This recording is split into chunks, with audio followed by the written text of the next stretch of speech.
അങ്ങനെ അവസാനം ജസ്റ്റിന് എഴുന്നേറ്റ് കണ്ടു. എങ്ങനെയുണ്ട്? How do feel now? കുഴപ്പമില്ല. സാറിനോട് എങ്ങനെ താങ്ക്സ് പറയണ്ടെന്ന് എനിക്കറിയില്ല. താങ്ക്സ് പറയണ്ട എന്നോടല്ല, ദലേർമേന്തിയോട്. ദലേർമേന്തിയുടെ പാട്ട് കേട്ടു വെറുത്ത് സ്റ്റീരിയോ ഓഫ് ചെയ്തപ്പോഴാണ് ജസ്റ്റിന് നിലവിളി കിട്ടും. ആനിയില്ലേ? സാറിനോടൊരു കാര്യം പറയാം.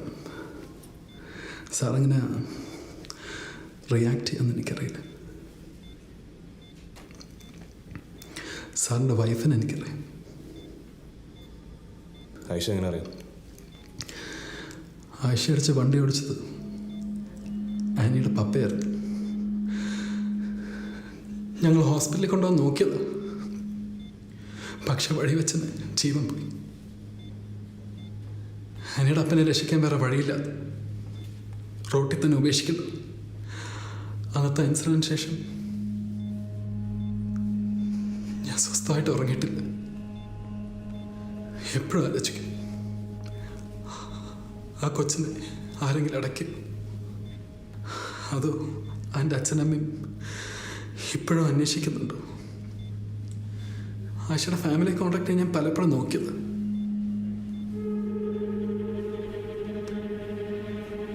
പക്ഷെ ധൈര്യം വന്നില്ല.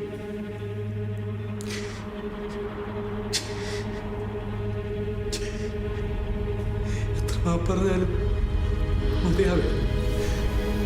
പക്ഷെ കൈ അനക്കാൻ പറ്റുന്നുണ്ടോ? കൈ അനക്കാൻ പറ്റുന്നുണ്ടോ എന്ന്?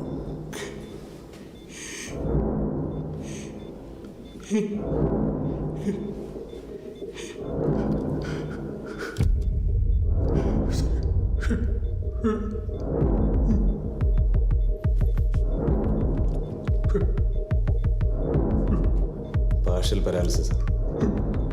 ഡോസ് കുറഞ്ഞു പോയോ എന്നൊരു സംശയം. പുറത്ത് മുഴുവൻ കലക്കാൻ പറ്റിയില്ല. ആ നേഴ്സിന്റെ ഭർത്താവിന് എന്തൊരു ഇറിറ്റേറ്റിങ്. നിക്കപ്പുറത്തി തന്നില്ല.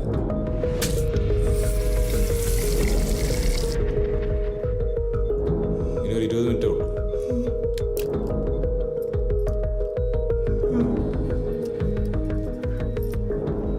ആദ്യം സംസാരിക്കാൻ പറ്റാതാവും, പിന്നെ കുറച്ച് കഴിയുമ്പോൾ ശ്വാസം കിട്ടാതാവും. ഓക്സിജൻ ഇല്ലാതാവുമ്പോൾ ഹാർട്ട് നിൽക്കും, എല്ലാം ബ്ലറാവും. എൻ്റെ അമ്മായപ്പൻ്റെ ഫുഡിൽ ഇതുപോലെ 30 മില്ലിയാണ് ഞാൻ ചേർത്തത്. പക്ഷെ സംസാരിച്ച് തീർന്നതിന് മുന്നേ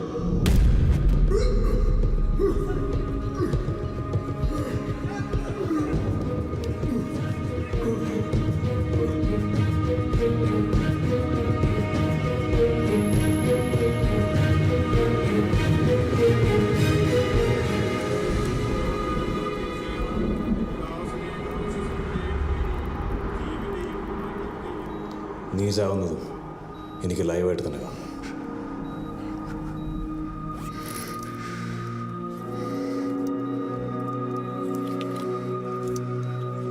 ആയിഷ ഞാനും ബാംഗ്ലൂർ സെറ്റിൽ ചെയ്തത്. ഹിന്ദു മുസ്ലിം കല്യാണം ആയതുകൊണ്ട് വീട്ടുകാർക്ക് നല്ല എതിർപ്പായിരുന്നു. കല്യാണം കഴിഞ്ഞ് വീട്ടുകാരൊക്കെ ഒന്ന് സെറ്റിൽ ചെയ്തപ്പോൾ തന്നെ 1 കൊല്ലം പിടിച്ചു. ഹണിമൂണൊന്നും നടന്നില്ല. കുറേ കാലത്തെ പ്ലാനിങ്ങിന് ശേഷമാണ് ഇങ്ങോട്ട് വന്നു. ആയിഷയ്ക്ക് ഹിൽ സ്റ്റേഷൻസ് അങ്ങനെ ഇഷ്ടമല്ല.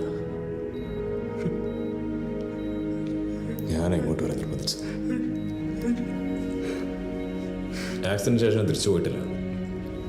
ഇവിടെ തന്നെ ഒരു ക്ലിനിക്ക് ഇട്ട് പ്രാക്ടീസ് തുടങ്ങി. നിങ്ങൾ കണ്ടുപിടിക്കുന്നവരെ പിടിച്ചേക്കണ്ടേ?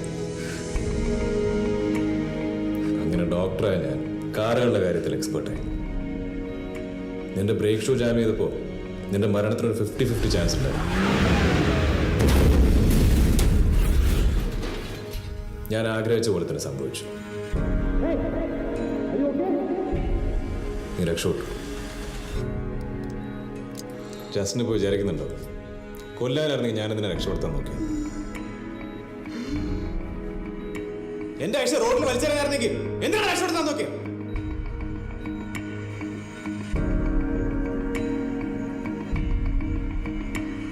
വെറും ഒരു ടയർ പാടിൽ നിന്ന് കാറിന്റെ മോഡൽ ഏതെന്ന് കണ്ടുപിടിച്ചു. എത്ര പേർക്ക് ആ കാറുണ്ടെന്ന് മനസ്സിലാക്കി.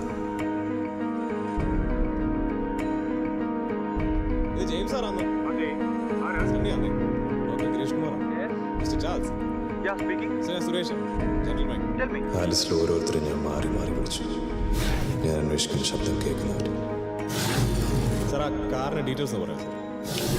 ഞങ്ങളുടെ ഒരു കസ്റ്റമർ ഫീഡ്ബാക്ക് ഫോം അയച്ചാൽ ഫില്ല് ചെയ്യാൻ പറ്റും. Sure. BMW. BMW 525D. 525. Black color. അതെ. അതിൽ ഏത് ഫാമിലിയിലാണ് ആ മോഡൽ കാറുള്ളതെന്ന് അന്വേഷിച്ചു.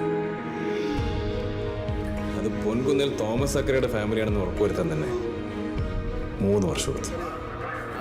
ഫോണിൽ നിന്റെ അമ്മായപ്പൻ്റെ ശബ്ദം കേട്ടപ്പോൾ എനിക്ക് തെറ്റുപറ്റിയുള്ള ഉറപ്പ് വന്നു.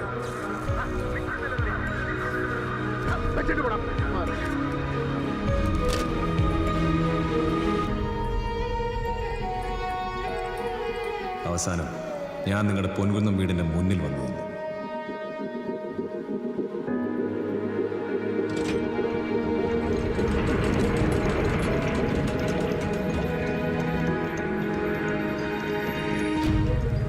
അവിടെ വെച്ച് ഞാൻ കണ്ടു വർഷങ്ങളായി എൻ്റെ ഉറക്കം കെടുത്തി ആ ശബ്ദത്തിൻ്റെ പിന്നിലെ മുഖങ്ങളെ. ഞാൻ കേട്ടു, വ്യക്തമായി തന്നെ കേട്ടു. നിങ്ങൾ രണ്ടുപേരും സംസാരിക്കുന്നത്, എൻ്റെ ആയിഷ പിടഞ്ഞു പിടഞ്ഞു മരിക്കുന്നത്.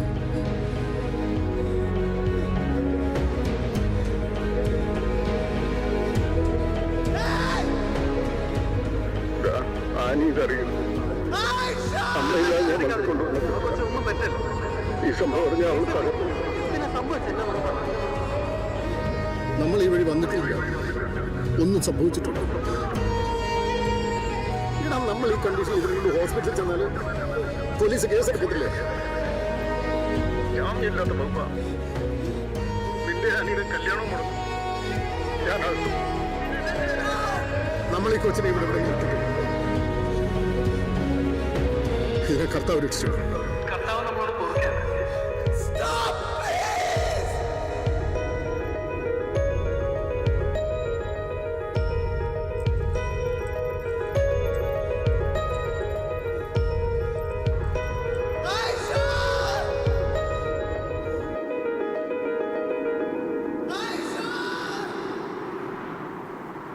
നിങ്ങളവളെ അടിച്ചിടുമ്പോൾ അവൾക്ക് ജീവനുണ്ടായിരുന്നു. കർത്താവ് അവളെ രക്ഷിച്ചോളെന്ന് പറഞ്ഞ് നിൻ്റെ അമ്മായപ്പൻ നിന്നെ ബ്രെയിൻ വാഷ് ചെയ്യുമ്പോഴും അവൾക്ക് ജീവനുണ്ടായിരുന്നു. ആനയേക്കാൾ വലുതാണ് ഇവളെന്നും പറഞ്ഞ് നിന്നെ ഭീഷണിപ്പെടുത്തിയപ്പോഴും അവൾക്ക് ജീവനുണ്ടായിരുന്നു. നിങ്ങളവളെ റോഡിലിട്ടിട്ട് പോയി. പക്ഷെ ഞാൻ വരുന്നവരെ അവൾ പിടിച്ചു തന്നു.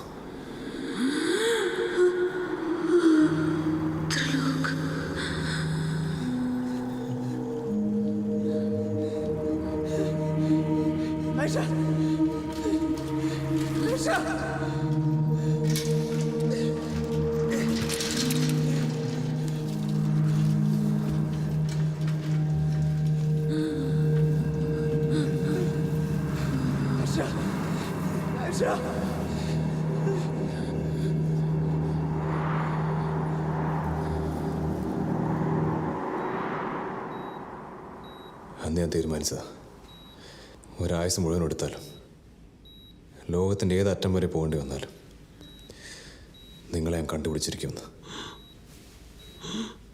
എൻ്റെ ആയുഷ പെടഞ്ഞില്ലാതായ പോലെ നിങ്ങളുടെ ജീവൻ ഞാനെടുക്കും.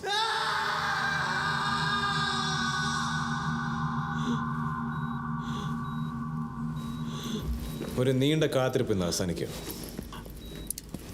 എല്ലാം തുറന്നു പറയാൻ കാണിച്ച ജസ്റ്റിന് നല്ല മനസ്സ്. I appreciate it. Makes me feel you're a good man. But not good enough. അങ്ങനെയായിരുന്നെങ്കിൽ എൻ്റെ ആയുഷ് എനിക്ക് നഷ്ടപ്പെടുന്നു.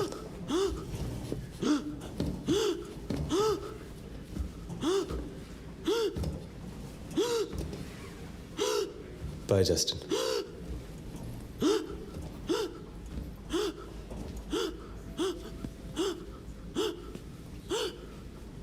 ആയിഷയുടെ പോസ്റ്റ്മോർട്ടം കഴിഞ്ഞവരെന്നോട് പറഞ്ഞു, ലെഫ്റ്റ് ബ്രെയിൻ പൂർണ്ണമായി നശിച്ചിരുന്നു. റിബ് കേജ് ഷാറ്റേഡ്, കാല് രണ്ട് ചതഞ്ഞിരുന്നു, 90% ബ്ലഡും പോയി. പക്ഷെ ഞാൻ തകർന്നു പോയത് അവൾ പ്രഗ്നൻ്റ് ആണെന്ന് അറിഞ്ഞപ്പോഴാണ്. നിന്റെ അമ്മായപ്പൻ്റെ വാക്ക് കേട്ട് നീ വഴങ്ങിയപ്പോൾ നീ കൊന്ന ഒന്നല്ല 3 ജീവൻ.